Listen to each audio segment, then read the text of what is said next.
Hey, this is StarCraft 2 history part, whatever it is. Basically, this one is going to talk about MMA and MC in Europe. So basically, this one was usually supposed to be about MMA, but I included MC here because he becomes a critical component in my personal belief as to MMA's own development. So you can't really talk about one without the other during this time period. Basically, 2012 ends in disaster for MMA. Basically, Slayer's Jessica calls him a cancer of the team, and it becomes untenable to live in Korea anymore because of the constant community shit that was throwing at him. And so he goes from the son of Boxer to the pariah, the pariah of Boxer, the pariah of Slayers. As it would turn out, basically as more information has come out throughout time, it seems pretty clear that Slayers and Jessica was a bit of a dick, so to speak, a bit of an asshole. Basically, if you want, you should watch the In Control reflections about his own past in StarCraft 2 history, specifically the point about NASL and Jessica blackmailing the NASL guy to give them more money after they had already agreed upon flying their team over for the NASL tournament. But basically, a lot of shit went down, and on top of that, I guess another point to go into that drama very briefly is, as it turns out, everybody else on the team was completely fine with MMA. Ryung, Crank, his coach, Ryu Wan, etc. Everybody was fine with MMA. So, I mean, if I had to make a judgment, I'm pretty sure MMA did nothing wrong at the time. Hard to say without actually investigating it or knowing anybody in, but that's my gut instinct looking at how everything fell out since then, years later. Now, basically, it becomes untenable for MMA to stay in Korea. And so he leaves and joins Acer in 2013, and for Acer, they probably think this is a great pickup because MMA had such great name value. He is, like I said, the second generation champion, a champion among the second generation of players that basically defined, end of 2011 to early 2012. He's still a very good player, but going to Heart of the Swarm, he's never quite the same. And part of it is obviously that drama that kind of fucked up his mentality. Maybe he fucked up the practice he had, got into his own head. But another part of it was, I think, and a much more important part, I think, is the game itself. The game itself, Heart of the Swarm, basically introduces speed medevac boosts and also a bunch of ways for both Zerg and Protoss to counter it. So basically, in my opinion, the multitasking of Terran became easier to execute and easier to defend in a sense, where it was a lot more about mechanics than it was about tactics. And strategy and positioning and all of that. So basically, that's why MMA and Gumiho are phased out as you go into Heart of the Swarm, because their style that they had forged throughout Wings of Liberty was simultaneously nerfed for them and became standard. So basically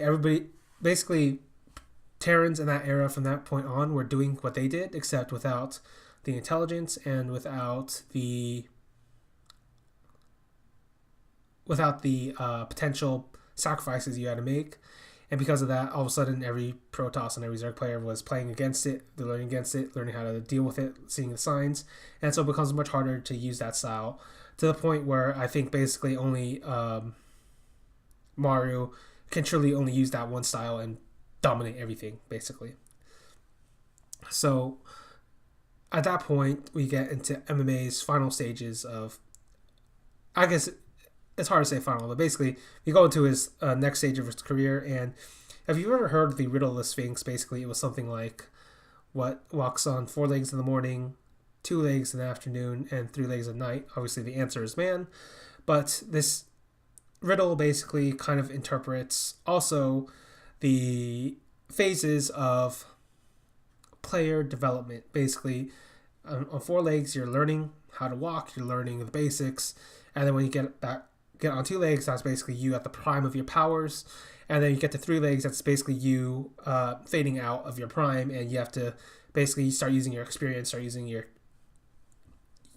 guile or whatever it is you have left in you to make something of it. Of course, like MVP is like an extreme example where like him at the twilight of his career was like ridiculous, not in terms of like domination, but in terms of how many results he could get with so many problems that were facing him. But MMA himself basically kind of follows this trend where he starts rebuilding himself. And I've watched the games, and it's not like he's rebuilding a style. It's more like he is just making himself a very solid player. Basically, he'll run a standard style, but he'll just make better decisions. So in a way, I guess you could call it Tasia-esque, except he's much more likely, MMA that is. MMA is much more likely to go aggressive than Tasia relative to what they were trying to do in the game. And so he goes to like WCS Season 2, gets top 4, and in the top 4, I believe he loses to MC. So this is the first time he and MC meet, and this is important part in, not the first time, but like the first time in Europe they meet. Basically, it's an important part in both their players' developments because MC himself, yeah, he isn't the beast he once was at the end of 2012. In the middle of 2012. But if you actually watched his games, if you looked at his games, and you looked at the styles he was playing, this is a player very similar, in my opinion, to Classic, except on a lesser degree. And what I mean by that is he has like a tendency to go aggressive, but he could play the macro styles completely fine. He could play any style you wanted outside of Korea, in Korea, outside of Korea. Now, he wasn't as good as the best Koreans, obviously, but it was a pretty strong simulacrum. And this is a very important fact about MC that gets lost in the shuffle. Basically, in the last years of MC's career as a StarCraft 2 player, he starts using way more styles. He starts using a lot of different compositions. He starts using a lot more builds, a lot more variety in his gameplay, and instead of like brute forcing his style, using a brute force style only, that's still in his repertoire. But he can basically use anything he wants, and this is very important for MMA because I believe personally that this becomes a critical thing for MMA when he finally makes his run at BlizzCon. And so they play again in WCS Season 3 finals. This time, I believe MMA wins because they meet in the finals. Basically, MMA beats Nurchio, beats Vortex, plays MC, and then beats him in the finals. And at the same time, like MMA is slowly rebuilding himself up through the ATC, which is the Acer Team Story Cup. Very important, actually, team league if we're talking about the latter end of we're talking about Heart of the Swarm basically because it's the only team league left outside of Korea. So it's important for all of the foreigner teams, and it's like a good place to regrow, a good place to learn because, like I said, you go from ladder to team to like pro to like a team leagues to the individual leagues. That's generally the step-by-step basis in order to grow your career. And MMA, having hit the biggest slump of his career at the end of 2012, basically has to go through the entire process again. So he's slowly grinding through again and again and again and again. And there are like interviews basically of MMA saying he was playing so much, like he was so desperate to get back to the BlizzCon championship, so desperate to play in front of that crowd again that he started practicing more and more and more to the point where he woke up, played StarCraft 8, played StarCraft 8, played StarCraft, went to sleep, dreamt about StarCraft, woke up, and did the same thing over and over and over again. So this was a player who certainly had the drive, certainly had the grit to get through everything that was thrown at him. And so you go into 2014, basically doesn't do much in that BlizzCon finals. In Season 1, he and MC, I believe, meet again, and this time MC wins, comes out ahead. And basically, like I said, these two kind of forged against each other because they learned a lot of the tricks. MMA himself was becoming much more solitary and a smarter Terran in a lot of senses relative to the many of the Kespa Koreans. Like basically he wasn't using a lot of mechanics in his play. He was using a lot of intelligence, a lot of forethought. And I think I said this in a previous video, but I actually believe that like Polt, basically MVP falling off, Polt leaving, MMA leaving, Bomber leaving, Tasia leaving. Basically, all these great Terran players. A lot of them left. And yeah, you can say they still play on ladder, but playing them in a series and playing them in a live tournament is much different than playing on the ladder. Like I said, especially with somebody like Polt, who uses the ladder only to learn and not to try to win. And especially with somebody like Tasia, who actually doesn't fucking play ladder, apparently. So, there you go. And so if you don't play them, you're not going to get the information of how they think, of how they model the game. And this is why I think like a bunch of the Terran players that come from Kespa kind of lack this solid decision making a majority of the time. There's only a few of them I think can do it consistently. I think Innovation is one of them.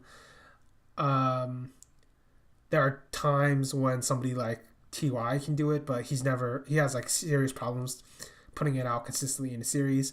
Mario I can basically consider an ESF player, even though he plays the majority of his time on Kespa after that. And he's also like such a stylistic player that I don't think it even mattered if he played against those guys.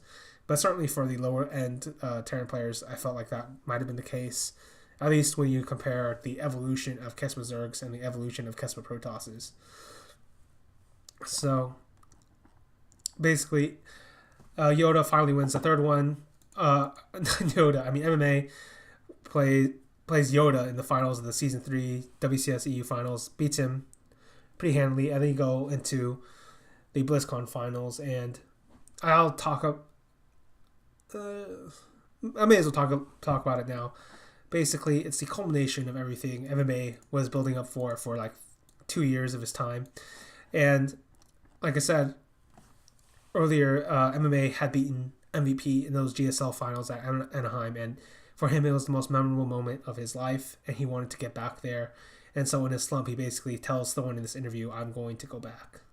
And that's like a ridiculous statement to make, because MMA, as we know, was going to go into the biggest slump of his career. And it seems impossible, but he does it, basically. In this BlizzCon Finals 2014, he comes back. He beats Stardust in round 16. Stardust, pretty good Protoss player. Arguably top 10 in my opinion. Maybe not, because Protoss was pretty dense at that point. Beats MMA, one of the better Terran players, and a TVT specialist, so that's a pretty good victory.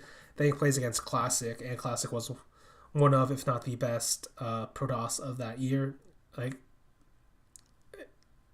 by that point, basically, I think 2014 obviously sets this year, but by the end of the year, Classic has an argument saying he is the best Protoss at that point, and MMA defeats him, and MMA does it in like this style of talking about this very classic, solid decision making style, where he's like, oh, okay, you went here, I go here, and all of a sudden you're fucked, basically. And that's kind of how MMA beats Classic. And if you look at the MMA Classic games, and then you look at the like evolution of the MMA MC games, you kind of see where I'm getting at, where basically MMA's constant battles with MC inadvertently trained him for this specific moment, and so MMA comes out way on top of Classic and gets to the fucking finals of the BlizzCon, where he swore he'd come back. And you know what? He doesn't win that finals, but that is an amazing that's an amazing story, one of the best in StarCraft 2. Basically ground out for 2 long years to make a comeback. And soon after, MMA leaves the scene, but basically I'll get back to that in a different video. But this is the MMA and MC European tour, and it ends with MMA getting to a finals of a BlizzCon in 2014. So that's it for this part. See you guys later.